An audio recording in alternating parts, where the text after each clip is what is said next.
Hello guys, ये lecture है हमारा वेव एनर्जी के ऊपर। जैसे कि नाम से पता लग रहा है कि एनर्जी जो वेव्स को यूज करके हम लेते हैं। तो जो भी एनर्जी हम यूज कर रहे हैं रिन्यूएबल एनर्जी है। तो क्या इसका मतलब है कि हम जो है इलेक्ट्रिकल एनर्जी उससे ले रहे हैं। तो वेव एनर्जी को हम इलेक्ट्रिकल में कन्वर्ट कर रहे हैं। अभी जो वेव एनर्जी है ये हमारी ओशन से आती है, जो वेव्स हैं, क्योंकि ओशन में ही हमारी बहुत ज़्यादा बड़ी बड़ी वेव्स होती हैं। तो उन्हीं का पोटेंशियल यूज करके हम इलेक्ट्रिसिटी बनाते हैं। तो ये जो वेव्स हैं ये क्यों बनती हैं? ये हमने जूनियर क्लासेस में पढ़ा है कि जब हमारा विंड फ्लो होता है या तो जमीन से समुद्र की तरफ या समुद्र से जमीन की तरफ, तो वेव्स क्रिएट होती हैं। उन वेव्स जब वेव्स क्रिएट होती हैं तो उनसे जो एनर्जी उनको हम यूज कर सकते हैं एज ए एनर्जी सोर्स, और फिर एनर्जी को हम इलेक्ट्रिकल में चेंज करते हैं।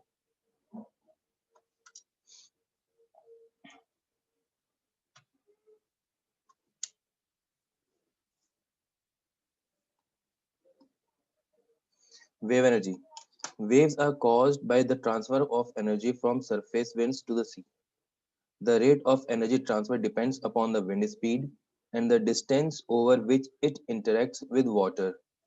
तो यहाँ से इस लाइन में लिखा हुआ है कि जो हमारी एनर्जी है वेव एनर्जी, वो कहाँ से हो रही है? जो सरफेस विंड है, यानी जो हमारा अर्थ है उसमें हमारा 70% जो है वो ओशन है, बाकी लैंड मास है। तो यानी जो लैंड मास से सी की तरफ या ओशन की तरफ हमारी विंड्स जाती हैं उससे वेव्स क्रिएट होती हैं। और एनर्जी जो ट्रांसफर हो रही है फ्रॉम सरफेस टू सी वो है विंड स्पीड और डिस्टेंस, जितना डिस्टेंस वो इंटरेक्ट कर रही है वाटर से, ओशन वाटर से। Second point, the energy flux in waves is more than that available from solar wind and other renewable sources. जो एनर्जी अवेलेबल है वेव्स में वो हमारी सोलर विंड और अदर रिन्यूएबल एनर्जी सोर्सेज से काफी ज्यादा है।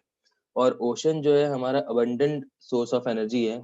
इनडायरेक्ट हमें सोलर एनर्जी मिलती है वहां से in form of ocean thermal energy, वहां पे से हमें टाइडल भी मिलती है। तो ओशन जो है हमारा अबंडेंट सोर्स ऑफ एनर्जी है।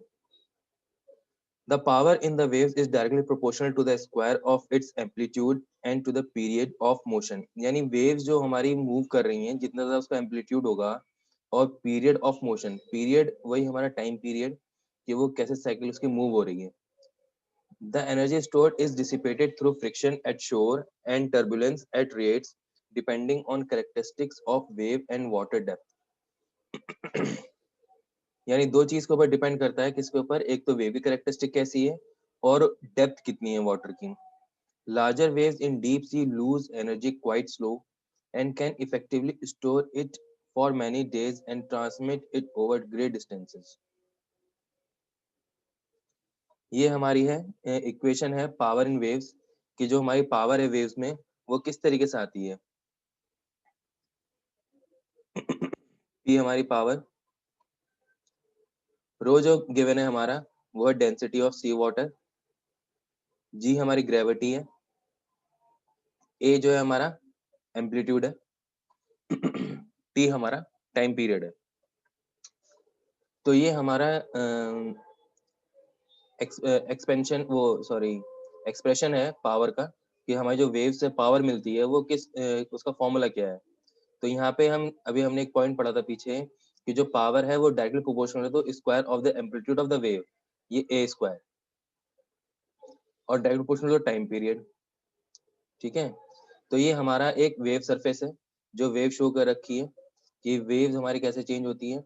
और वेव का वेव फ्रंट दे रखा है, ये वेव फ्रंट और वेव का मोशन है हमारा, विड्थ ऑफ वेव फ्रंट है कि जो हमारी एक वेव है वो कितनी विड्थ की है, ये वेव का सरफेस है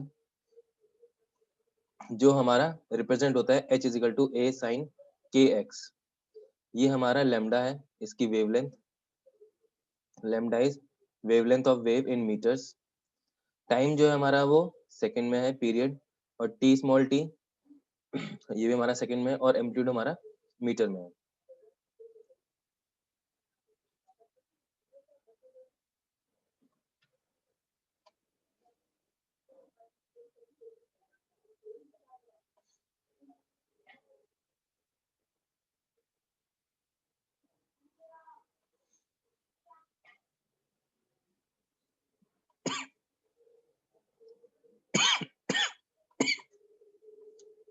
ये हमारी दो चीजें गिवन है, एक सरफेस वेव मोशन दिखा रहा है और पार्टिकल मोशन दिखा रहा है, और दिखा रहा है particle motion at various depths. यानी ये जो है समुद्र की डेप्थ है, ये सी लेवल है, और ये जो है सी बेड है नीचे। तो डेप्थ दिखा रहा है कि पार्टिकल हमारा कैसे मूव करता है। तो ये दिखा रहा है कि हमारा कोई पार्टिकल है, तो वो P1 पर है, फिर P2 पर है, फिर P3 पर है, P4 पर है, और फिर वापस P1 पर। ये सिमिलरली कैसे दिखाएगा, P1, P2, P3, P4, यानी एक ये सर्कल बना रहा है। तो इस सर्कल का जो रेडियस है वो क्या है, हमारा एम्पलीट्यूड। ये क्या हो गया हमारा एम्पलीट्यूड। और जितना ज्यादा हमारा पार्टिकल सरफेस के करीब होगा, यानी सी लेवल के करीब होगा, तो उतना ज्यादा उसका हमारा एम्पलीट्यूड होगा। जितना डेप्थ में जाता रहेगा उतना वो हल्का होता जाएगा, उसका रोटेशन जो है उतना कम होता चला जाएगा। ये इन्होंने लोकस दिखा रखा है कि कैसे हमारा डिक्रीज होगा विद द डेप्थ ऑफ सी।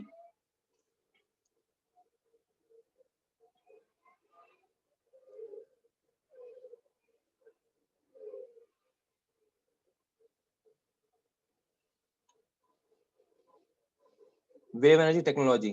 अब जो वेव एनर्जी टेक्नोलॉजी है, क्योंकि जो हमारे पास वेव एनर्जी आ गई, तो उसको हमें क्या करना है चेंज करना है, इलेक्ट्रिकल में चेंज करना है। तो उसके अलग अलग मेथड्स हैं, बेस्ड ऑन लोकेशन कि कहाँ पर है, based on position with respect to sea level, यानी सी लेवल के रेस्पेक्ट में कहाँ पर है, और बेस्ड ऑन एक्चुएटिंग मोशन, यानी किस टाइप का उसमें टेक्नोलॉजी यूज हो रही है। बेस्ड ऑन लोकेशन में हमारे दो टाइप के हैं, एक है ऑफशोर, एक है ऑन शोर। ऑफ शोर मतलब हमारा कोस्ट से दूर, ऑन शोर मतलब हमारा कोस्ट के करीब। Based on position with respect to sea level, floating भी हो सकता है, यानी एयर में, सॉरी वाटर के लेवल पर, फ्लोटिंग यानी वाटर के लेवल पर, सबमर्ज्ड यानी कंप्लीटली पानी के अंदर, और पार्शियली सबमर्ज्ड यानी थोड़ा सा हमारा सबमर्ज्ड है पानी के अंदर, थोड़ा हमारा एयर में। और बेस्ड ऑन एक्चुएटिंग मोशन हमारे पास 5 टाइप के हैं, pitching type, heaving float, heaving and pitching float, search devices and oscillator water column. इनमें से कुछ जो है हमारे, वो हम नेक्स्ट लेक्चर में डिस्कस करेंगे, कौन कौन सी टेक्नोलॉजी हम यूज करते हैं और कौन उनके एडवांटेजेस क्या हैं।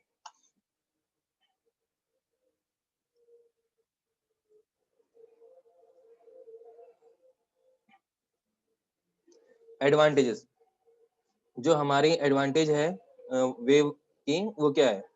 Main advantage of the wave power are availability of large energy fluxes, predictability of wave condition over period of days, कि हम प्रिडिक्ट कर सकते हैं कि वेव कंडीशंस क्या होंगी, और हमारे पास लार्ज एनर्जी फ्लक्सेस है। ये हमारे एडवांटेजेस हैं। और अब देखते हैं इसके डिसएडवांटेजेस क्या हैं। डिसएडवांटेजेस में है irregularity of wave patterns in amplitude, phase and direction. जो हमारी वेव्स हैं वो हमेशा सेम एम्पलीट्यूड की नहीं होती हैं, वो आपको पता है कि depending upon the speed of the wind उनका एम्पलीट्यूड हमारा चेंज होगा। फेज कैसा है और डायरेक्शन कैसी है, ये सब कॉन्स्टेंटली चेंज होती है सी में, ये फिक्स नहीं रह सकती। Power extraction system is expose to occasional extreme condition, extreme stormy conditions. अब आपने कोई सेटअप लगा रखा है तो वहाँ आपका पावर जनरेशन हो रही है, लेकिन कभी कभी क्या तूफान आ जाते हैं। जैसे अभी हाल फिलहाल में साउथ इंडिया में 2 तूफान आए हैं, तो उससे क्या है कि हमारी पावर बहुत ज्यादा हो जाती है। जैसे सुनामी आया था। During unusual extreme condition once in several years the wave amplitude may reach as high as 10 times of normal value and the associated power about 100 times of the normal values. यानी जो associated power है वो हमारा 100 times हो गई। तो उसको हम कैसे कंपेंसेट करेंगे, कहाँ डाइवर्ट करेंगे, और हमारी जो बाकी चीजें हैं वो हमने डिजाइन तो रेटेड वैल्यू पे किया है, लेकिन पावर क्या हो जाएगी, 100 टाइम्स हो जाएगी, तो हमारा सिस्टम जो है उसमें डैमेज हो सकता है। The devastating tsunami near the coast of Indonesia towards end of December 2004 is the most recent example in hand, allowing for this too expensive and would reduce normal efficiency of the power extraction. Peak power or deep water waves is available in open sea. Peak power of deep water is available in open sea where it is difficult to construct. ठीक है, हमारी peak power कहाँ है, हमारे deep water में easily available है, लेकिन दिक्कत क्या है, कंस्ट्रक्ट करना, operate, maintain a system and transmit power to the shore. उनका ट्रांसमिशन आपको पता ही है कि आप शुरू से पढ़ते हुए आ रहे हैं कि जितनी ज्यादा हमारा दूर सिस्टम होगा उसको ट्रांसमिट करने की कॉस्ट उतनी ज्यादा हो जाएगी, और अंडर वाटर से आप ट्रांसमिट करोगे तो आपको काफी हैवी इंसुलेशन चाहिए, आप कंस्ट्रक्शन बहुत हाई हो जाएगा। Slow and irregular motion of waves is required to couple to electrical generator requiring high and constant speed motion. ये भी एक प्रॉब्लम आती है। Slow and irregular motion of waves is required to be coupled to electrical generator, यानी कि जो electrical generator है उससे हमारा वेव्स को कैसे कनेक्ट करना है, और क्योंकि स्लो और इरेगुलर मोशन है उसको भी डील करना है, तो ये थोड़ी दिक्कतें आती हैं जो अपने आप में काफी चैलेंजिंग है। Thank you.